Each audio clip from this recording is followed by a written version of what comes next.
মহিমা খাতুন মিম, রিয়া রানী দাস, তানিয়া আক্তার সুমাইয়া ও Mahima Akter blooming roses বুদ্ধি প্রতিবন্ধী autistic বিদ্যালয়ের শিক্ষার্থী। জন্মগত প্রতিবন্ধকতার শিকার এই শিশুদের ভবিষ্যৎ নিয়ে একসময় অনিশ্চয়তায় ছিলেন পরিবার। তবে প্রায় ১২ থেকে ১৩ বছর আগে শিশুশ্রেণীতে ভর্তি হওয়ার পর থেকে পাল্টাতে থাকে তাদের জীবনচিত্র।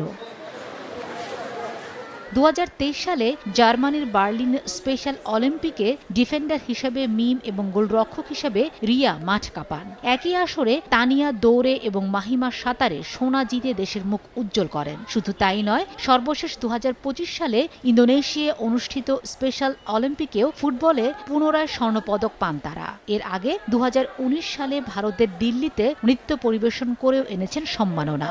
সন্তানদের এমন অর্জনে এখন গর্বিত অভিভাবকরা। মেয়েরা আমার এত প্রাউড করেছে, এত গর্ববোধ করেছে তারা। স্যার ম্যাডামের কাছে দুঃখিত। আমি সব সময় তাই টাকা পয়সা দিয়ে আমি তাই তুলতাম পারতেছি না।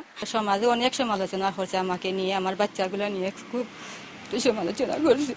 শিক্ষার্থীদের এমন সাফল্য অর্জনে বিদ্যালয় কর্তৃপক্ষের সহযোগিতা আর তাদের অদম্য ইচ্ছাকেই কৃতিত্ব দিচ্ছেন শিক্ষকরা। খুব চেষ্টা করি যে তারা বিভিন্ন সেক্টরে যেন ওরা ডেভেলপ করতে পারে। স্পেশাল অলিম্পিকে আমরা সুযোগ পাইছি, সুযোগ পাওয়ার সাথে সাথে আমরা ওদেরকে উপস্থাপন করি। এদিকে আন্তর্জাতিক অঙ্গনে জেলার নাম উজ্জ্বল করায় শিক্ষার্থীদের শুভেচ্ছা জানিয়ে বিদ্যালয়টির সার্বিক উন্নয়নে পাশে থাকার আশ্বাস দিয়েছেন স্থানীয় প্রশাসন।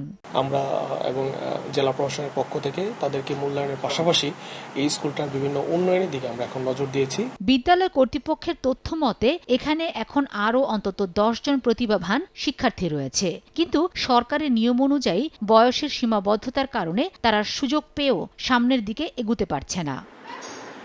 সময় সংবাদ, মৌলভীবাজার।